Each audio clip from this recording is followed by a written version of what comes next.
का वो गजब का निफ्टी का चार्ट तो रह के आपकी स्क्रीन पे आ रहा है और बढ़िया अपन ने ट्रेड एंजॉय करा है।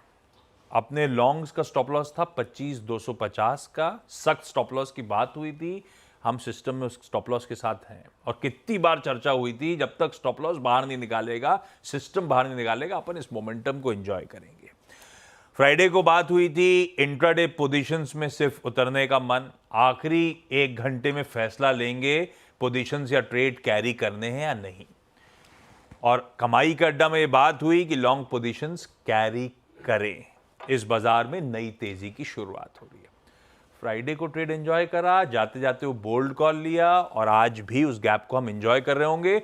और क्या तेजी थी, अपना पहला रेजिस्टेंस, दूसरा रेजिस्टेंस सब तोड़ के निकल, सब तोड़ दिया। अब हफ्ते की शुरुआत फिर बढ़िया गैप के साथ।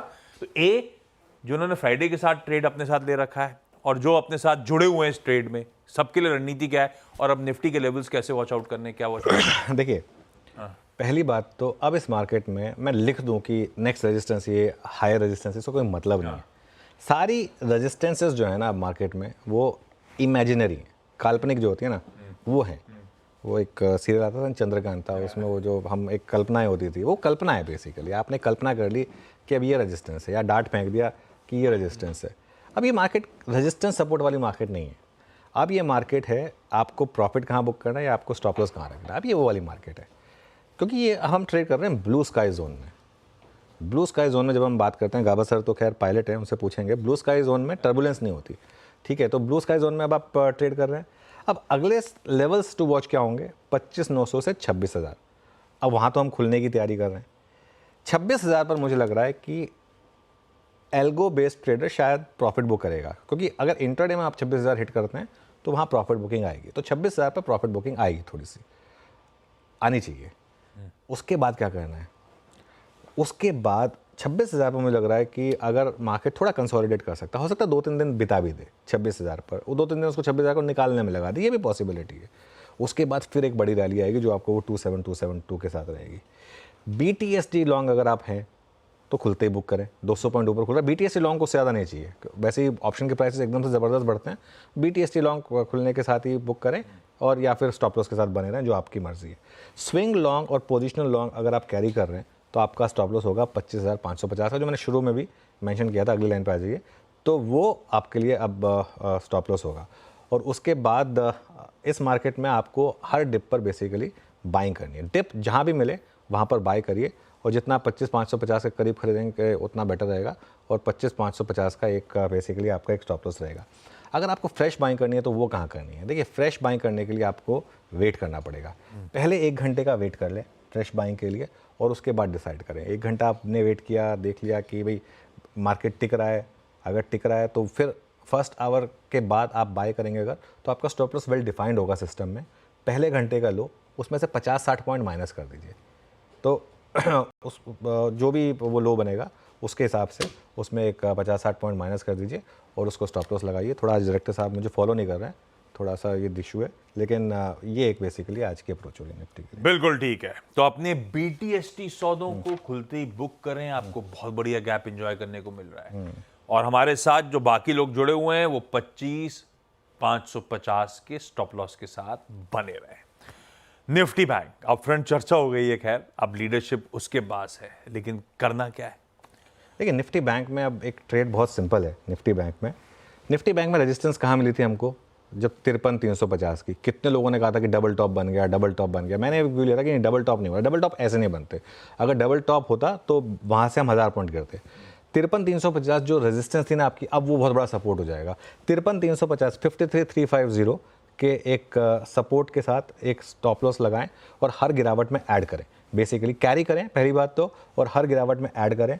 और अब लेवल्स टू वॉच जो बैंक निफ्टी पर अब आगे लेवल्स ओपन होने वाले हैं, 54,000, 54,500 और फिर 55,000। जी हाँ, ये 3 लेवल्स हैं। 54,000 के तो ऊपर हम आज खुलेंगे मेरे ख्याल से।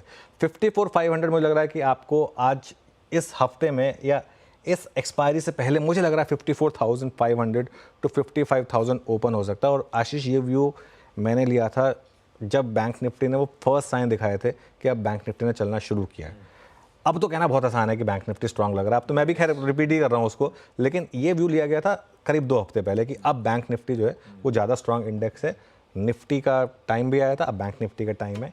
ये मार्केट में पोजीशन कैरी करने का और वेल्थ क्रिएशन का टाइम है। देखिए, वेल्थ क्रिएशन अगर आपको करनी है ना, तो या आपको बने रहना होगा मार्केट में भी और अच्छे स्टॉक्स में भी। डे ट्रेडर्स भी पैसा बनाएंगे, ऐसा नहीं कि डे ट्रेडर्स पैसा नहीं बनाएंगे, डे ट्रेडर्स भी पैसा बनाएंगे, लेकिन असली पैसा जो है ना वो पोजिशनल लॉन्ग्स या फिर जो कैश मार्केट में लेकर चलेंगे वो बनाएंगे बेसिकली। बहुत बढ़िया। यह है निफ्टी, यह है निफ्टी बैंक का आज मंडे का अप्रोच।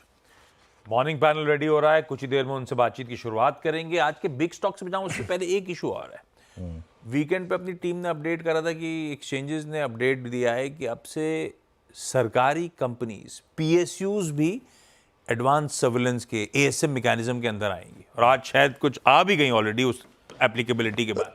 क्या मायने इसके, ये इस करने के पीछे कोई खास रीजन? देखिए, पहली बात तो न्यूज़ बता दें कि यह हुआ क्या है। पीएसयूज भी अब एएसएम में आ गए हैं, मतलब जो निगरानी थी सरकारी कंपनियों की भी होगी अब एएसएम में। और क्योंकि काफ़ी पीएसयूज हैं आशीष जहाँ पर फ्लोट है ही नहीं, वो हमने बात भी जैसे किया, ओसीएल वगैरह वगैरह काफ़ी स्टॉक्स थे। एएसएम मतलब एडिशनल सर्वेलेंस मेजर। अब तक पीएसयू कंपनियों पे एएसएम नहीं लगता था। सेबी की एक जो बोर्ड मीटिंग हुई थी, उसके बाद जो एक प्रेस कॉन्फ्रेंस हुई थी, उसमें मैं भी गया था और ये सवाल पूछा गया था सेबी से मैंने कि हम पीएसयूज को क्यों नहीं डालते हैं एएसएम में। तो मुझे खुशी है कि वो आया। लॉन्ग टर्म और शॉर्ट टर्म सारे जो है सभी एएसएम के दायरे में आएंगे। और ऑलरेडी स्टेज 1 में आपने ऐड कर दिए हुडको, IFCI, IRDA, NBCC, oil India, RBNL. और लॉन्ग टर्म स्टेज 1 में क्या होगा यहाँ पर, ये सब पोजीशन पर आपको 100% मार्जिन देना होगा पीएसयू स्टॉक्स में भी। और नई पोजीशन पर 100% मार्जिन, सर्किट लिमिट 5% पर आएगी। और स्टेज 4 में कौन सी कंपनी ऐड हुई है? Cochin shipyard. Cochin shipyard stage 4 में शामिल हो गई है। इसका मतलब क्या है? कोचिन शिपयार्ड अब ट्रेड टू ट्रेड कैटेगरी में आ गया है। ट्रेड टू ट्रेड कैटेगरी में सोचा था, कभी सुना था PSU stock trade to trade category में आएगा? इससे हुआ क्या है, रेगुलेटर पर भरोसा बढ़ा है आपका। क्योंकि देखिए, वरना क्या होता है ना, कई लोग कहेंगे अच्छा आप तो सिर्फ एसएमई के पीछे बैठे हैं, आप तो सिर्फ छोटे कंपनियों के पीछे हैं। सीधा पीएसयू कंपनियों को भी लाया, तो उससे रेगुलेटर के ऊपर भरोसा बढ़ेगा कि नहीं, यहाँ पर भी अगर कुछ मस्ती हो रही है तो वो थोड़ा सा कंट्रोल में आएगी। ये एक अच्छी चीज़ है बेसिकली। बढ़िया है। चेक्स एंड बैलेंसेस यहाँ पे भी आते हुए मस्ती हो रही है, तो उसको कर्टेल करने की रेगुलेटर और एक्सचेंजेस की तैयारी। वो आज से इंक्लूडेड जो लिस्ट में, वो भी प्रोड्यूसर साहब ने स्क्रीन पर रख दिया आपके लिए। ये तो